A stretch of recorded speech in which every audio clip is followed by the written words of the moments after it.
Hey everyone, it's Steve Richard. I'm here with Alon from our team. He's one of our account executives, and he's an assassin in more ways than one. You can infer from that what you want. And I'm also here with Kevin Dorsey, a good friend of mine, and I think we became pretty fast friends. I think we met originally in Atlanta, right, at the Sales Loft Yeah, conference. it Was was that the first time? 7 years ago, 7 years maybe. Yeah, Yeah, something. I'd say that when you meet a lot of people at conferences, which now we don't anymore, but when we do, there would be like there was one or two people per conference where you're just instantaneously you had that connection, finishing each other's sentences, and that's what we were. Even though we come from different places, different coasts, we've sold different stuff, we've been sales leaders in different contexts in our career. Originally, you were at Snack Nation, which that one always stuck in my head because I remember you were talking about snacks as a service, and I was like, geez, that's incredible what you were able to do to scale up that business. And now obviously with PatientPop. But we're really fortunate. And Kevin is one of these guys where there's just no BS. It is 100% content. So we're going to let him go at this thing hard. What I'd like everyone to do, please, if you have any issues or anything, chat them in here. Alon's going to be monitoring. I'm going to have to do an Irish goodbye because I got another session I got to do. I'm doing a call camp in about an hour, but I got to prep for that. So Alon's going to be watching the chat. So we read questions here. We read comments. Like if you put something in there, you're gonna get airtime. We'll just use your first name so that no one knows anything else about you. So Kevin, anything else to add on that intro? Otherwise, I'm gonna hand it right over to you. Nah, I'm ready, y'all. I'm ready. And I think the only thing I'll add to Steve's point there is like, if you have a question, like throw it in real time. This isn't kindergarten. This isn't one of those hold your questions for the end type thing. And also too, if I ask a question, I actually expect answers to show up in the chat. Cause this also isn't Dora the Explorer where I ask a question, I blink 3 times and answer my own damn question. I already know the answer to my question. These are for y'all. So if I ask something to the crowd, y'all need to be with me here. You guys need to throw it in the chat as well. So I'm ready for it. I'm excited. It should be fun. And one more thing about him. I have never seen a sales leader who can get the people to believe in it and buy into it and go along with especially a call coaching program better than KD. He's just the best on the planet. So there you go. Table set, man. Let's go, baby. All right. Steve, can you give me a thumbs up? You got my screen. You can see me. We're up. And Alon, we're recording this. I want to make sure we get this. Yep, everything is recorded. All right, y'all. Well, we're going to do this, okay? Cracking the code on creating sales coaching buy-in with reps. If you had to guess, I didn't come up with that title because it's way too many words for me. But that's what we're going for here because actually I do believe there's a code and a formula to this that if you follow, you can get more out of with your team and with your reps. So I already messed this up. Today's speaker, that's me. If you want to learn more about me, you can go look me up on LinkedIn. Y'all aren't here for me. You're here for the content. Let's rock. So agenda for today. We're going to talk about what is coaching. We're actually going to define this, why you need to coach, a framework you can follow that actually I learned from Steve almost 7 years ago and I still use to this day, scheduling and time management, how to coach the coach, because this gets overlooked all the time, metric-based coaching, and then how to build it into your culture as well. So let's define this here real quick, okay? Because I think we get this twisted all the time because there's a big difference between managing, training, and coaching.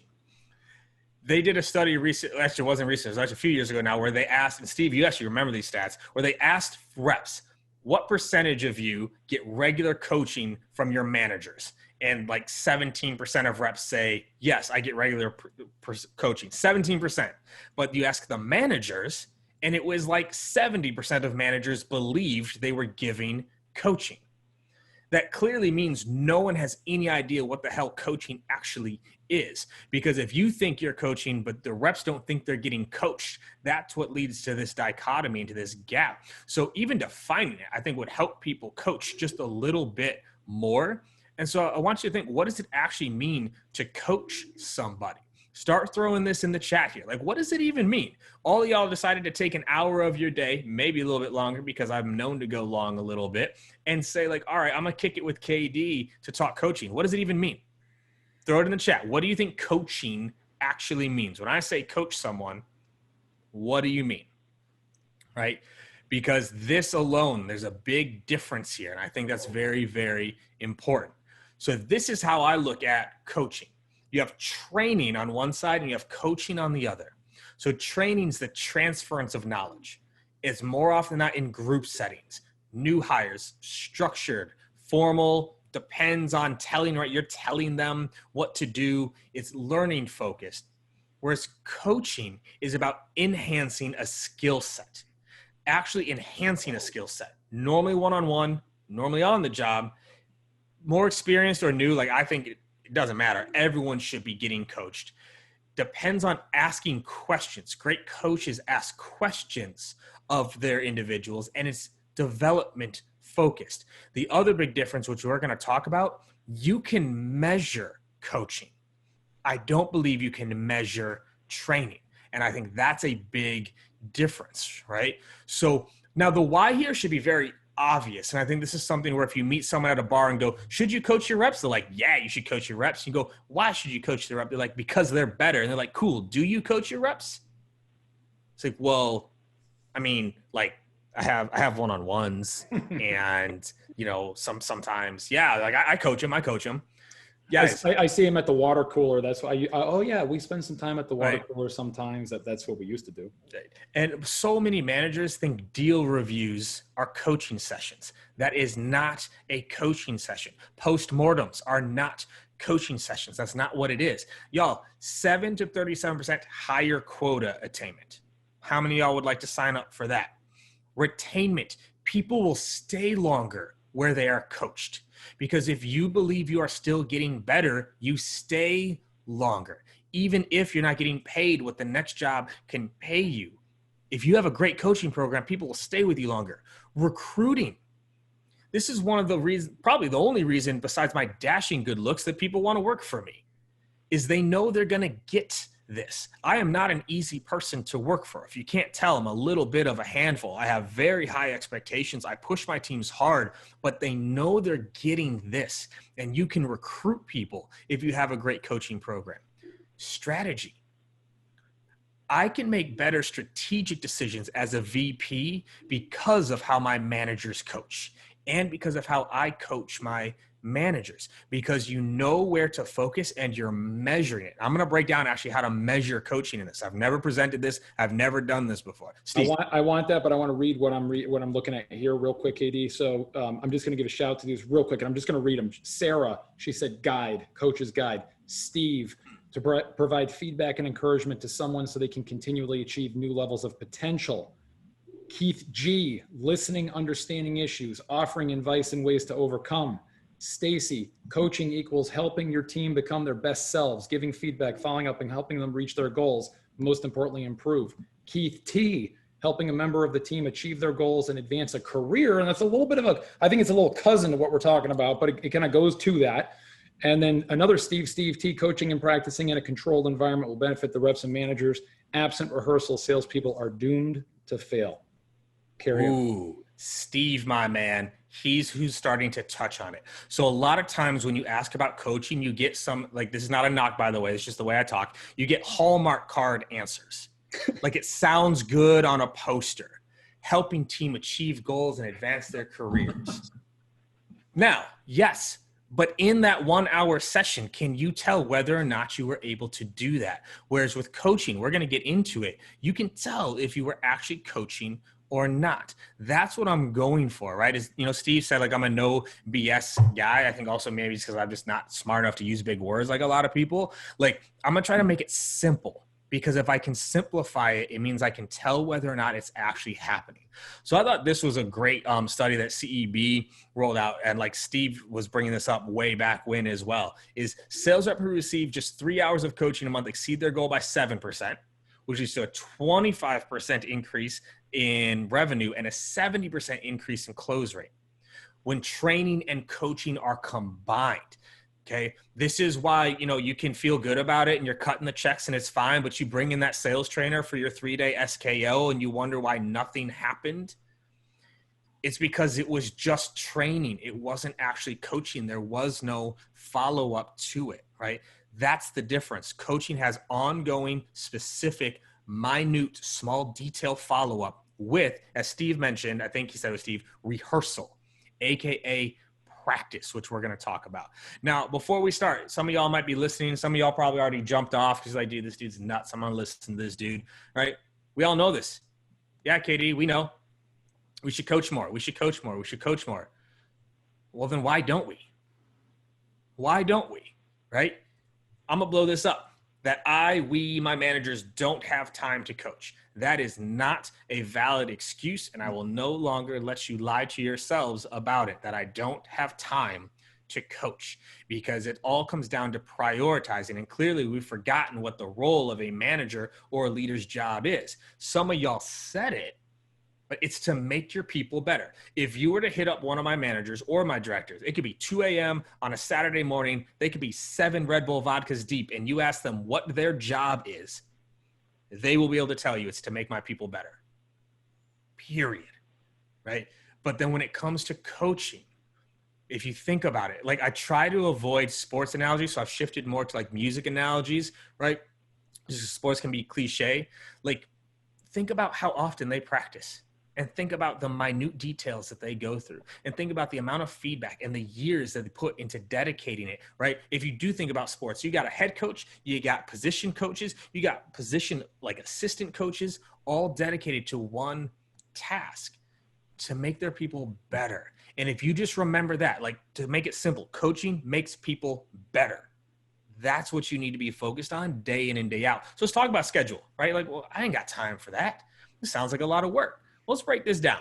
80-20 rule of management. I love it, right? So 80% of your results come from 20% of your activities. Hopefully you wrote that down, because it's very true. 80% of your results come from 20% of your activities, and this applies to management as well. So most of your managers are spending time in the wrong places, and that's your fault. And when I say your fault, that's to any of my leaders that are allowing it, but then also any of my managers listening, that's also your fault. You're spending it in the wrong areas. What are the 4 biggest activities that if a manager does will make their people better?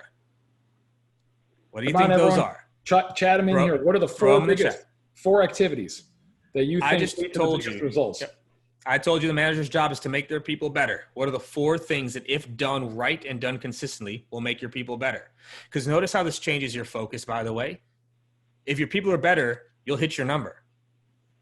But you can hit your number with bad people. You know what, Kevin, this actually kind of cracks me up, because one of the things I hear a lot is, well, as a manager, I'm so busy being on every call that I possibly can with my team, trying to help them close business, that I'm too busy to coach. But then you're creating this like vicious cycle, because if you never take a step back and actually help that rep get better, then all you're doing is trying to be the super salesperson. There's nobody who can close that much revenue. There's a reason you have to have people that are doing it. So this whole like tap people on the shoulder real time. Anytime I hear about people with this whole real time, you know, in real time as the call's happening, we're going to tell our reps what to say. They're never going to learn that. I mean, have you had someone tap you on the shoulder? That's insane. All right. Well, this is where managers get confused, is that's teaching. That's not even training, and that sure as hell isn't coaching. It's almost not even teaching. It's almost like parroting. It's like, right, it's just telling, like, oh, just go do this. And the rep will go like, oh, okay. Ask this question, right. The manager walks away like, man, I'm good. Man, I'm good. Like, right. And then we wonder why it never happens again. Right. So I got the chat pulled up here. So I'm seeing some things call in. So one-on-ones, call reviews, practice/coaching. Number 4 is actually company dependent, because I'm about to go through a hiring spree. So what are my managers going to be spending a lot of time on? Interviewing. If I'm not in a hiring spree, what's that 4th thing they're going to spend time on? Could be process creation, could be metric awareness, right? Like there's that 4th one that's company dependent, but one-on-ones, call reviews, practice, and coaching. If 80% of your manager's time is not in these areas, you're costing yourself money, because your reps aren't going to be getting better as fast as they could. Katie, one question though, how do you handle it? Because there are managers out there that are talking about, I have so much upward reporting I have to provide to the board and to the CEO and to other people, and it takes more of my day and time doing the reporting. What do you say to those people? I don't say anything to them. I talk to their boss and say that boss isn't doing what they're supposed to be doing. That's what I mean by that's your fault. If your managers are telling you they cannot coach your reps because they are spending so much time on reporting, that is your fault as a leader to even allow that, right? This is one of the most consistent questions I ask my managers is, are these things happening consistently? Are they happening consistently? Because if they're not, I need to know what I need to take off your plate to allow you to do these things. right? I had a conversation with one of my managers the other day. I said, hey, like, could someone look into this for me? And one of the managers spits back, yes, I can get it to you end of the day. And I go, time out. This was not an urgent ask. I don't need it today. Keep your schedule. End of the week would be fine. But then I also sent that manager a note afterwards saying, if you had that time available today, it should have already been blocked from like rep development. That's how much I hound on this, right? So actually, I'm gonna break this down for y'all. Say you got 10 reps and you're doing one-on-ones with all of them. I'm dedicating 12 hours to one-on-ones. 12 hours, right? So you got some prep time in there, but also, by the way, that's 2 30-minute one-on-ones, not a 1 hour one-on-one. I'll talk about that more in a little bit. Role plays, you're gonna role play with every single rep. That's an hour each. Hour for every single rep. Right? And when you chunk it, you don't even need an hour, right? We're talking about 2 30-minute sessions. Your call and demo review, so you know what to practice. Because if y'all aren't reviewing these calls or listening, you're practicing the wrong things, period. Self-development, like I want my manager spending at least 2 hours a week working on themselves, right? That could be time with me, that could be reading, that could be studying. And then you have your others, department meetings, metric reviews, hirings, the reporting, whatever else. It's 45 to 50 hours a week. And if anyone thinks being a manager, you can get by with 40 hours, I'm sorry, you can't. You're leading people. That requires a lot of you. You can move them around, but this is the core. Now, to Steve's earlier point, notice closing isn't on here. Okay? Because if your team relies on you to close, you haven't coached them. Now, am I saying never step in to help? Of course, I'm not saying that. Am I saying you shouldn't give advice? Am I saying that I won't hop on a big call if it needs that little extra push? Of course I will. But then I use it as a coaching session to say, let's break down what we did there and how we can do more of it. But you need to be intentional with your manager's time. Most managers walk into a week and they do not know where they're going to spend their time in order to make their reps better. Being intentional with that time is so crucial. Now, for some of my managers that are listening right now, if you're like, dude, but I got 14 reps, I got 15 reps, then one, you got to shorten some of these things. But that's also like, as a leader, I try to cap my managers at 10 because of the amount of coaching I expect them to do. And this isn't just for sales dev managers. This is for my AE managers as well. I have no difference here. And for anyone's like, oh, but I got enterprise sellers. Oh, okay. So they got it all figured out, right? I remember that, Kobe Bryant stopped practicing and Michael Jordan stopped practicing and Tom Brady stopped practicing. Yeah, I remember those stories. Come on, y'all. Let's go. So now let's get into the framework.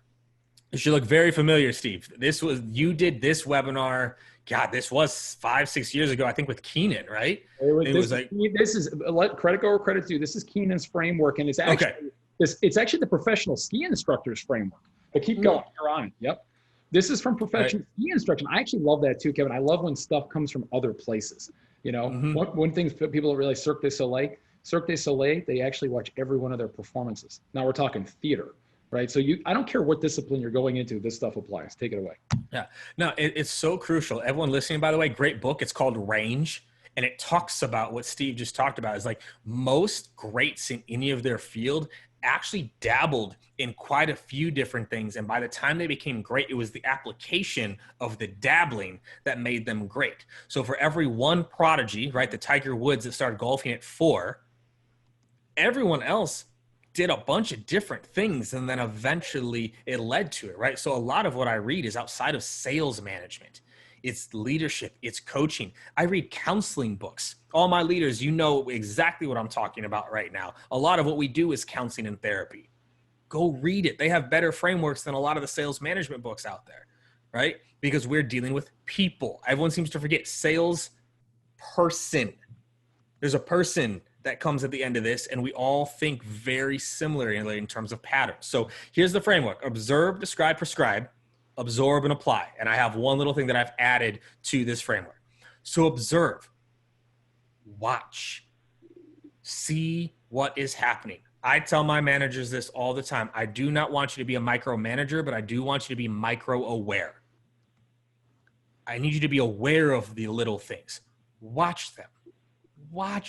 Listen, observe, just see, bite your tongue, mute your phone, like put duct tape on, keep your mouth shut, and just watch.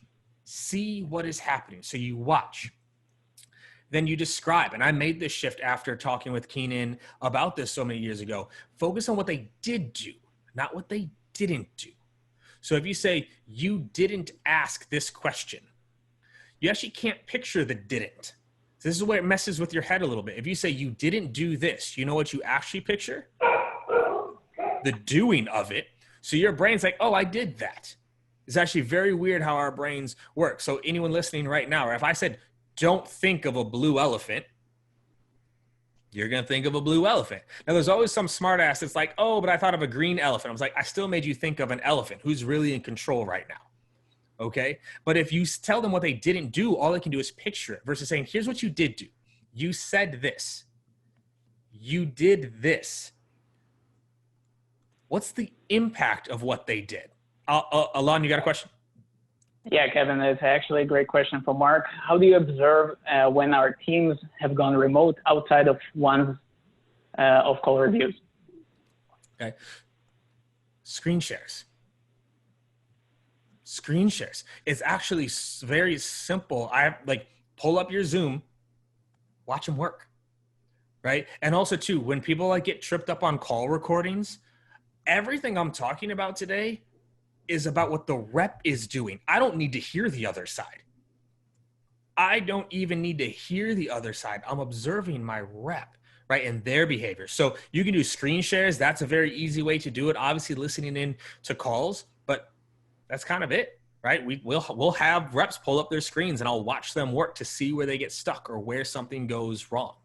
Now, back to this, okay? Describe, focus on what they did do, but then also explain what's the result of what they did, right? So you said this.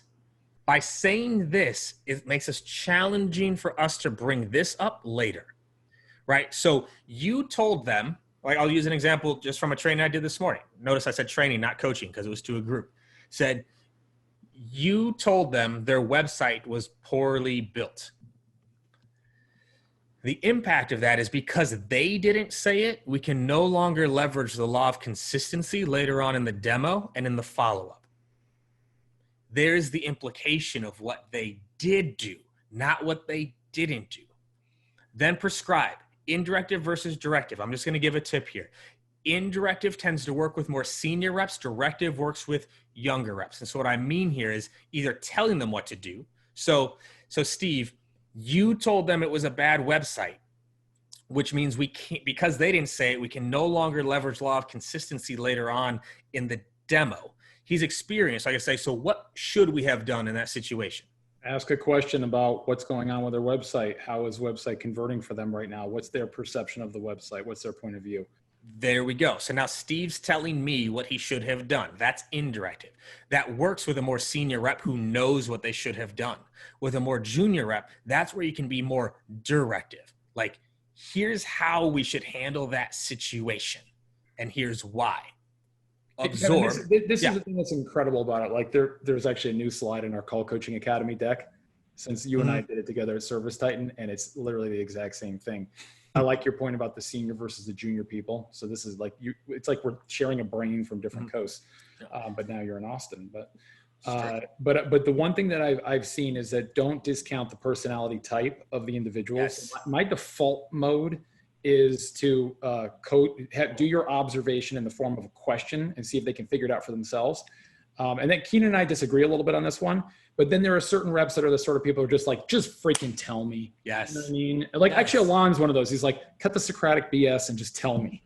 You have to know. I'm going to cover different rep types here in a little bit because it is important, right? Like there's nothing more frustrating than giving indirective coaching to someone who wants directive feedback and vice versa, right?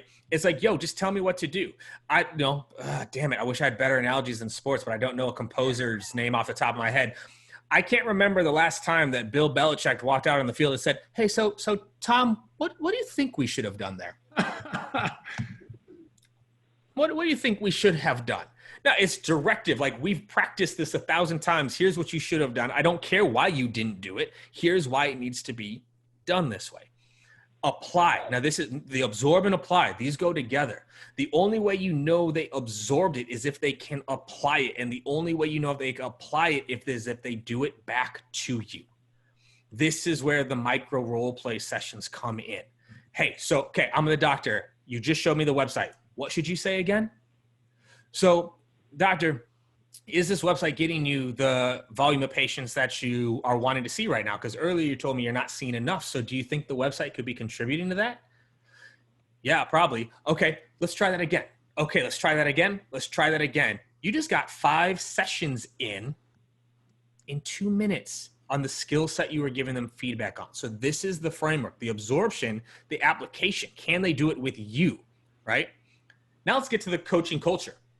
So this is one of my org's virtues. You need to create your sales org's vision, mission, and virtues. Okay? We have our own within the company. So many orgs just rely on the company vision or the company mission and the company values. They all sound the same, right? Integrity, customer first, innovate, break things. Like they all sound the same, but you have your org. It's a company within the company. What's your sales team's mission? What's your sales team's vision? Our vision is to be the best sales team in America. That is our vision, the best sales team in America. Our mission is aligned with the company mission. Help practices thrive. Help good doctors see the patients they deserve. That is our mission. But then we have our virtues, how we behave. How do we behave as an org? And this is one of our seek perpetual growth. It is built into our org. And we bring this up in the hiring process. We build in coaching from the get-go. We hire around coaching. We ask them how often you're getting coached. How often do you ask for coaching? What's the last thing that you did that showed you were coachable? We build feedback into the interview process. I'm going to coach you and see if you can apply what I coached you on, right? Like we hire for this from the very beginning, right? But you need to be thinking about it from this level. If you want a coaching org, it's important. Now, Tyler asked a good question. Do you spend the same amount of time with reps who are killing it? Yeah. I just don't spend more time. So if you talk about the same amount of time, that 1 hour I talked about, yes, I don't pull that 1 hour away. Do I dedicate extra time there? No. Generally what I actually do is how do I get that number 1 rep to share what they're doing? Right? So I might observe that top rep more so that I can apply what I'm learning to the other reps, right? I love a good old top performer. Like I'll take a top performer for 6 months because I'll learn. I'll observe enough to learn what it is that makes them good and then share that across the org. But back to this, coaching's got to be in your culture from day one. You have to define it. You have to tell people what it means. And it has to be something that you bring up all the time and make not being coachable a fireable offense. Now, this is not about sticks and stones and carrots and sticks. This is just the case. To work in your org, if coaching is important, it needs to be top down, right? So kind of to Tyler's point, I'm not going to stand for the rogue, quota crusher. Like, yeah, they're crushing, but they're toxic and they are bringing down the org and they don't take coaching. They don't follow the rules. No, I don't do that because I'm trying to scale teams and you can't scale that. I don't need that. Right? Because that 1 rep, if I've got 50 reps, yes, it's nice to have one at the top. But damn it, I got other people that are going to bring up this culture that's going to allow it to grow the way that we need it to grow. So now let's talk motivation in coaching because sometimes they go hand in hand. Well, how do I motivate my reps to be coachable? Well, coachable to me is a little bit of a trait, but motivation is important because you can't coach and motivate everyone the same way. You can't, that directive versus indirective. But this is where a lot of managers try to motivate people. Comp plans and money. That is lazy coaching. That is lazy coaching. If you are relying on the comp plan to drive the behaviors you want from your team and the skill development, to me, that's lazy, right? Oh, you can just make more money. Heads up, y'all. Most people are not motivated by money. We want money, but they're not motivated by money. Motivation means just a change in behavior. Someone write that down. That's what motivation actually is it changes behavior. If all salespeople were motivated by money, I would never need to talk about dials.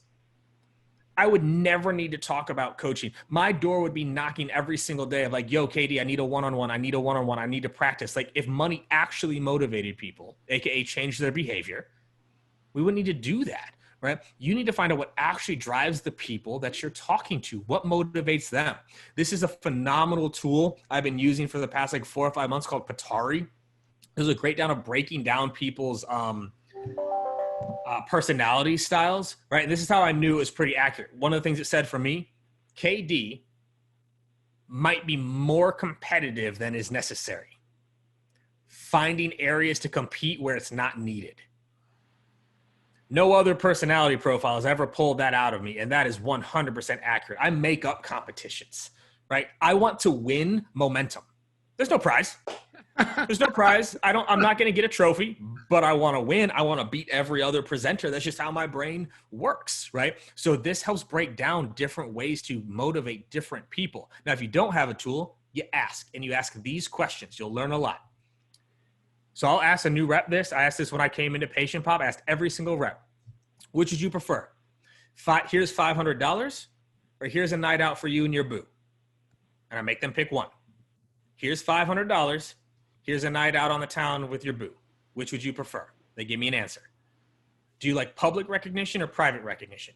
Hey team, look how great KD is. Hey KD, great job. Which do you prefer? I make you pick. There's no middle ground here. Spoken or physical? And this is what I actually had to add. I'm a physical. I like I'm a high fiver, a fist bumper, and a hugger. Shocking, not everybody else is, right? So do you like the spoken, right? Just the, hey, good job, or do you like the high five? Which do you prefer? Peer recognition or leadership? Would you rather shout me out to your team, or would you rather shout me out to executive leadership? Hey team, Steve is killing it today. Hey directors, Jess, Shane. Hey CEOs, one of my reps, Shane or Steve's killing it right now. Where would you prefer recognition? Money or responsibility? And this is what always trips people up. How do you want to be recognized? Here's a raise, but nothing changes. Or because you're doing well, here's some extra responsibility that will probably earn you more money in the long run. Which do you prefer? This will help you motivate people when you know, because then you have a rep who likes responsibility. As opposed for me trying to give them a raise, it's like, hey, I'd like you to lead the next training I'm giving. That's how much trust I have in you.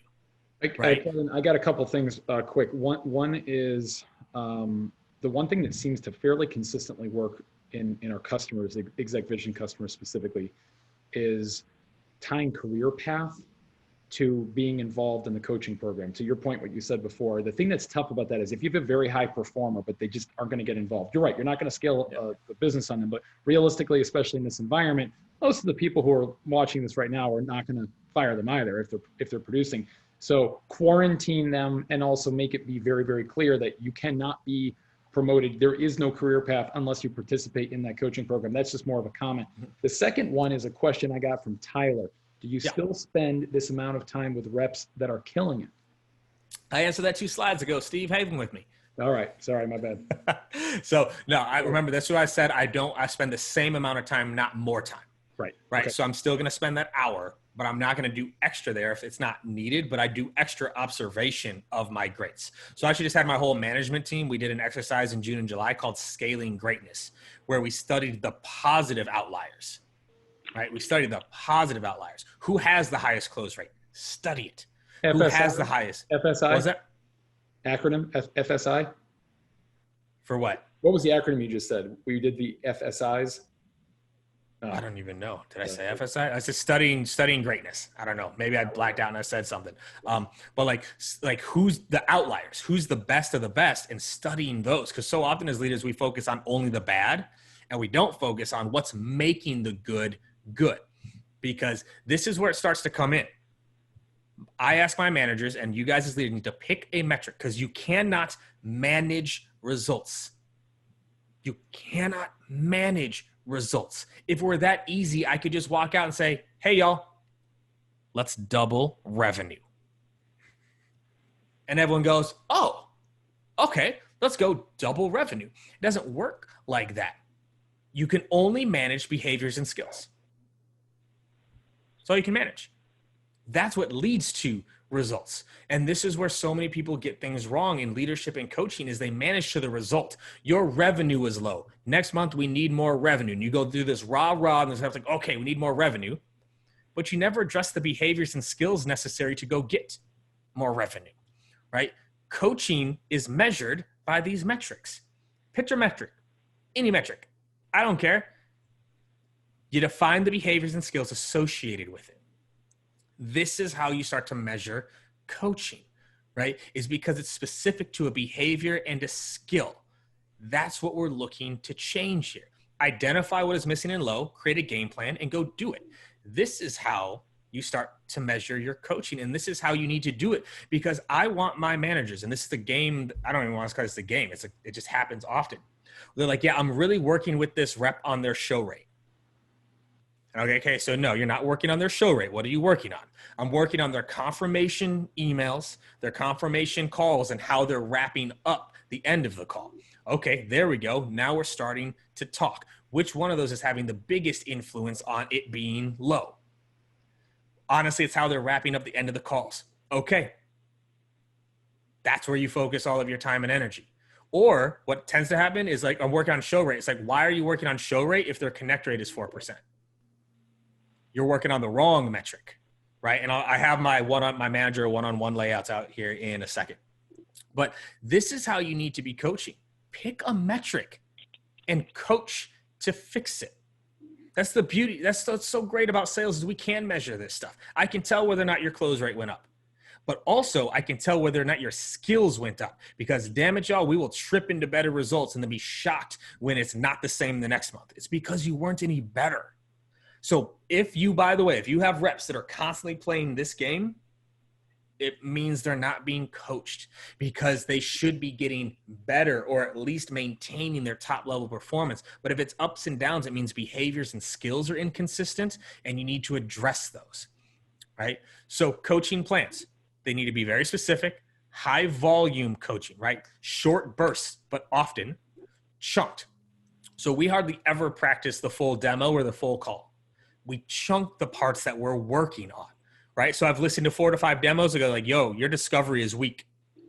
That's all we're going to practice. Discovery over and over and over again, because you can get the repetitions in that you need to get in. Starting point and end point. Here's where you're starting with discovery. Here's where you're now trying to end. Here's how we'll know if you got better. Because also too, for those of you that are in like longer sales cycles, if you're only managing to results, it takes you 5 months to know if it worked. If the only way you're managing success is if the deal closes, you don't know if the rep's actually getting better for 5 months.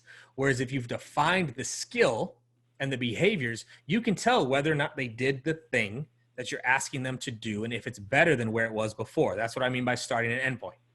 Agreed upon by both sides. Okay, this is what we're going to work on and why. Both sides have work to do. Coaching cannot just be on the manager.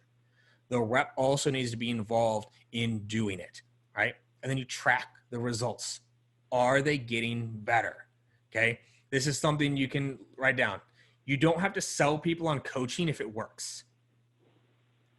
You don't have to sell people on coaching if they know they're going to get better. We just did a training last month for the team on unselling the status quo. I did the training. The reps, the managers did the coaching. We had a rep lead at the top, and one of the things that she attributed to the most was unselling the status quo, coaching and training. So now what are people clamoring to do more of? The unselling and status quo beating training. Right? That results show that coaching is working, but this is also what allows you to hold your managers to a high bar, or for me, your CEO, whoever, to hold you to high bars. Is what I'm telling the reps to do actually working or not? You need to know what metrics should be affected by what you're coaching on, because then we get to make it stick. You can't just coach. You got to practice. You can't just tell them what to do and then think that's it. You have to practice. You need to do these hundreds and hundreds of times. There's also why it takes people so long sometimes to get at sales, is you need hundreds of repetitions to get there. 1 role play session per week, mandatory. Every week, mandatory role play session, because everyone can get better. Chunking, I already talked about. What's the thing you're going to practice? Not the whole demo. There's probably parts of the demo that they're good at. They don't need to do the whole demo. What are you actually working on? Sometimes this could literally be one objection. One objection. Do you know how good you'll get at handling an objection if that's all you do for 30 minutes straight? 30 minutes of Keith, what do you do? Keith, what do you do? Keith, what do you do? Keith, what do you do? What is this call about? Why are you calling me? What do you do? For 30 minutes straight? Done. They'll actually have it. That's what you're going for here, right? Is the high repetitions. Spot practice sessions are some of my favorites. So say you have a demo coming up, or you have a big follow-up call coming up, or it's like a closing call. Managers, this is when you're stepping in and you're not telling, you're saying, okay, what are you going to say if? Okay, what if they say it's too expensive? What are you going to say? I'm going to say, well, okay, let's pull that back. Remember, what are you going to say if they say it's too expensive? Let's talk about what we can do here. But you're doing these like 5-10 minute little spot sessions of coaching before something big is about to happen, right? Because everybody practices. The best do it on purpose. The rest do it on prospects. Because managers, if you're not practicing with your reps, they're practicing with your prospects, period. That's where they're trying to do the thing you just taught them for the first time. Do you really want to have a one-on-one with your SDR? Tell them how to handle an objection from a VP. And the first time they're actually going to say it is with me. I'm on the phone. And that's the first time they're going to say it? No, they should have said it with you 40, 50 times already. Practice is what makes us great in sales if we're willing to put in the time. Now, this is another big thing when it comes to coaching. Recognize the behavior. This is one of my favorite stories. So Lewis was on the phone with this guy, and he was battling for the meeting, just battling for the meeting. And just the guy was not going to commit. He wouldn't take the meeting, and eventually said, well, why don't you show it to my wife first? Because like she runs the office. And Lewis pulled this out of just, I don't know where he pulled it out. He went into the sales heavens and just pulled down this gem of, well, let me ask you this. If you wanted to see a movie, would you tell your wife to go see it first for you? Right. And I still remember this. I was on the floor when it happened. I was like, oh my God, that is amazing. Right. So I slack it out. He didn't get the meeting. And you know why he didn't get the meeting? Because he didn't ask. He dropped this line. The guy was laughing. I could hear it. The guy was right there. But then he didn't ask for the meeting. I still recognized the hell out of the behavior. I said, that was amazing. But then I coached to, right? You let him off the hook. You made him say he wanted the meeting. If you had just asked, so can we get you set up? You would have got it. Lewis called him back 2 days later on their follow-up call, booked the meeting. That's what I mean around the behavior is what you need to recognize. Because even if you're a great sales rep, your close rate, 30%, 40%, still means 60% of the time it's a no. So if you're only rewarding them for the yeses, you're missing out on saying, yo, you ran these demos the right way. I'm proud of you. Your discovery on all 100% of your demos was killer. That's why 40% are saying yes. Recognize the behaviors you want your reps doing and your managers, by the way. That's the core of also making coaching stick. Because if all you ever do is just recognize the results, it's a problem. Back to the virtues around coaching. One of our virtues for the org is celebrate the process. Celebrate the process. Recognize the process. Recognize the behavior, not just the end results. So now this leads into the one-on-ones. The one-on-ones need to be structured, and both sides need to be prepared. Most people walk into one-on-ones completely unprepared. The reps don't know what the manager is going to ask, and the manager hasn't thought about what they want to ask, and neither side knows what's coming. The reps need to be reporting their metrics and their goal completion, their conversion rates. The rep reports these up. The manager doesn't tell the rep tells the manager. Same with my managers. My managers tell me the metrics, not me telling them the metrics. I know the metrics. I have a dashboard. I want to make sure that they know the metrics, so they report them up to me. It's a reversal there in terms of ownership. You have your coaching conversations versus deal conversations. A one-on-one that's focused on deals is not about coaching. That's about deal, process, pipeline. That's fine. That's why you have that other 30-minute session for coaching or 2 30-minute sessions for coaching.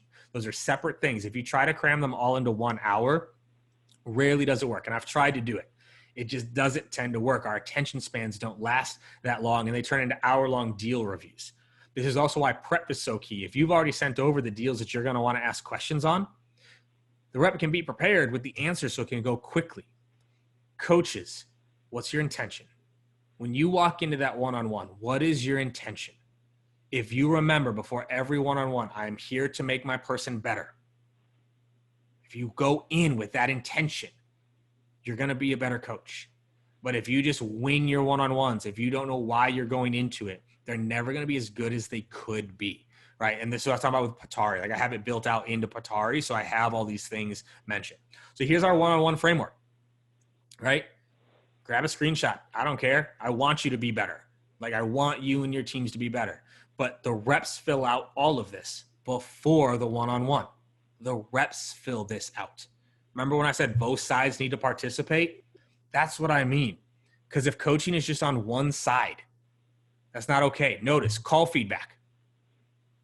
What should we practice this week?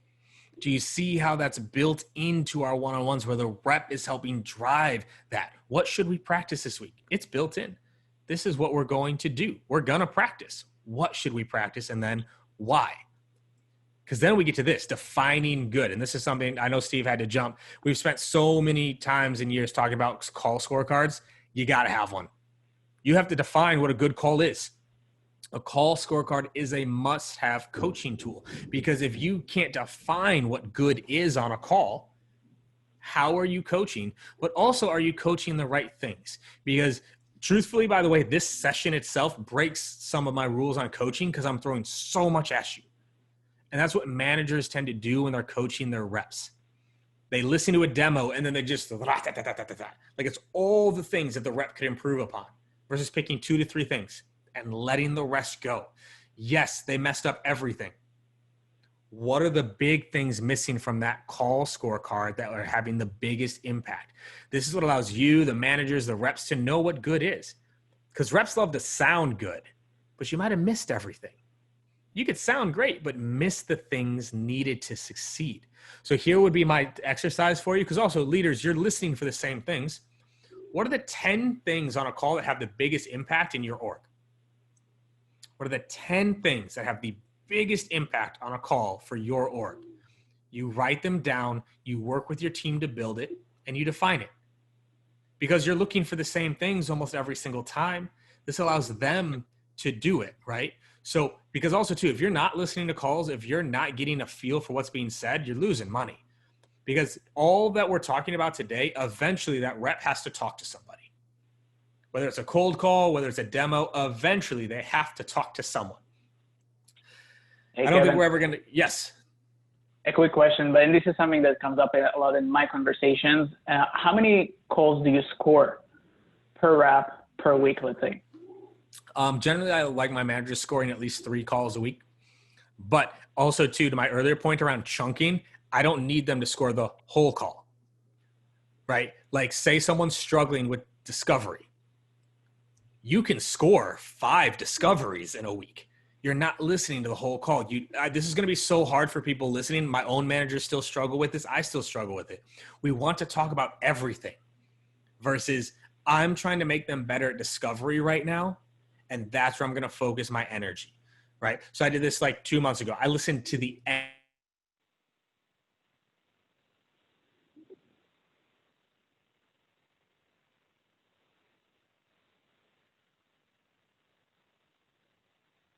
And I think we lost Kevin. Sorry, y'all. The power just dropped. Oh, man. They just can't handle my hot fire right now. That's what's going down. All right. We overloaded the servers. We're back. Hold on. Let me load this back up again. Yeah, Kevin, and we got like it's right on the moment where you're on fire. Dude, I was feeling it. But now, of course, I have no idea where I was or what I was saying. So let's go back to this and see if I can pick it back up. Too much momentum. Oh, man. Ooh, I see what you did there. Pulling momentum in. Okay, so I think I was somewhere here. If you're not listening to calls, you're losing money because it comes down to the conversations that they're having. Right now, again, a good call scorecard is 100% focused on what your rep is doing. Did they ask this question? Did they set this up? Did they do the things that they are 100% in control over? That's what you're looking to do, right? And so that's what we need to focus on here, is that it's clearly defined for everybody. So I just saw the question coming through, like, what do you do with low performers when you have top performers and people are capable of being great? So I learn from my greats. I develop those with potential. And the ones that are low performers, I put into two buckets: will or skill. Is it a will issue? They're just not willing to put in the work, or is it a skill issue? Are they just not good enough yet at their job? I have a lot of patience for skill development because I know it takes time to get good at selling. This takes time. This is a hard thing to do.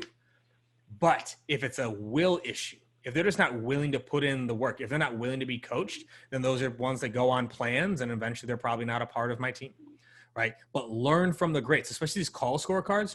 Go listen to 50 of your best demoers' calls. Pick up on the patterns. What do they do differently?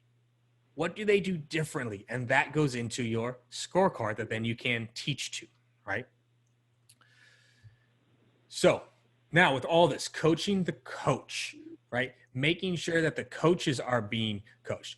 Oh, sorry. So I just saw this one come from Keith, right? When I say the 10 biggest things that impact a call, so it could be questions, it could be statements, it could be getting the prospect to say something, right? It could be tone, it could be showing the product the right way, right? So it's going to depend on your call, but this is just like the starting point, right? What are the things that need to happen on every call?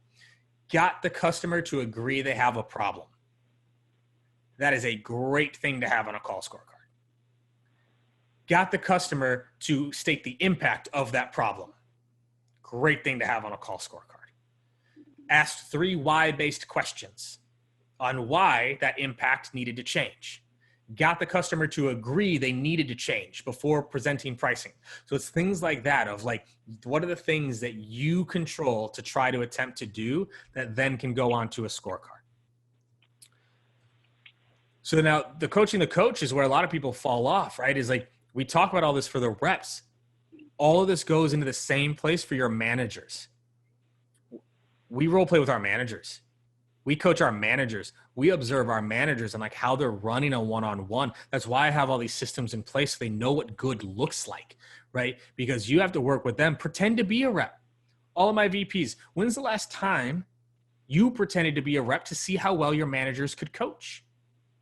You know what's glorious right now is we're doing all this over Zoom. You could record their coaching sessions to find out whether or not, first of all, if coaching's happening, but 2, are they giving the type of feedback that you would want them to give, right? So you can give them coaching on how to be a better coach. The accountability to coaching. So notice right there, individual coaching plans. So the managers are reporting what is the number 1 metric per rep that you're focused on, and what's the coaching plan on whether or not they're improving on that metric, right? They're reporting this up on a weekly basis. Are we focused on the right thing? What's the number 1 metric? Why? These are the questions I ask my managers. Why is that the number 1 metric? What are you doing about it? How will they get better?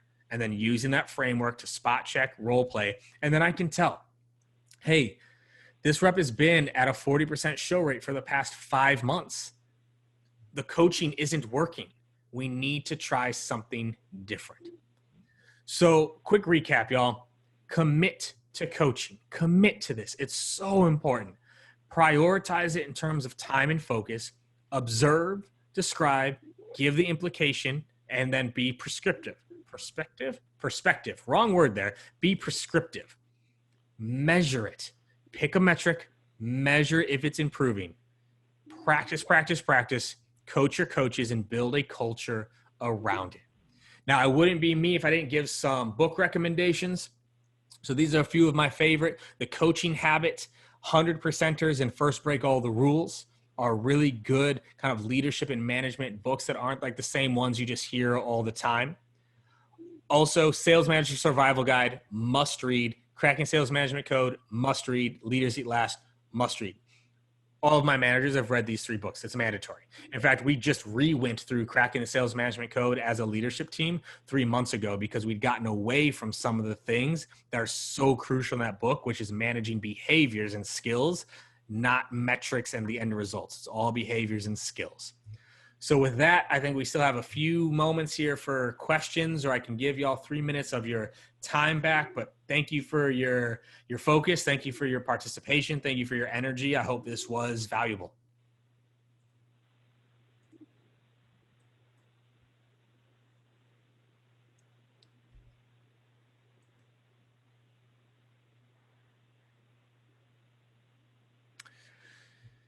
So Mitch, other virtues we have, seek perpetual growth. I'm going to try not to cuss on this. Own your stuff. Celebrate the process. Help YTP, yourself, your team, your prospect. Every conversation matters. Right? So those are the other virtues that we really try to embody.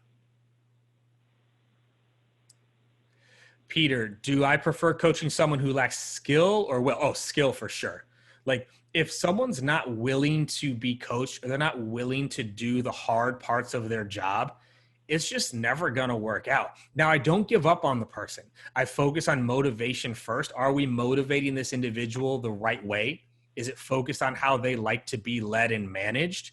But at a certain point, like if they're not willing to do it, they're not willing to do it. And that's not where I'm going to have my managers spend their time.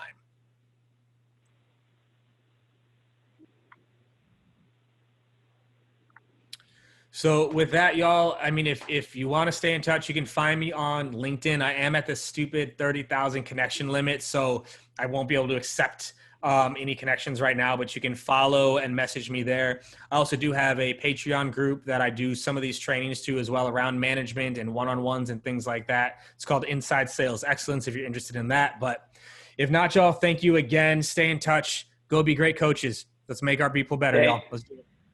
Thank you, Kevin, for taking the time, and thank you everybody else for joining this session.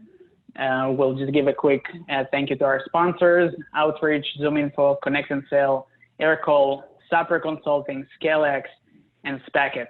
Awesome. Thank you very much. Keep enjoying the other sessions. There are more sessions to come today and tomorrow. Hope to see you all there. Thanks, Kevin. Stay safe. Later, y'all. Bye. See you.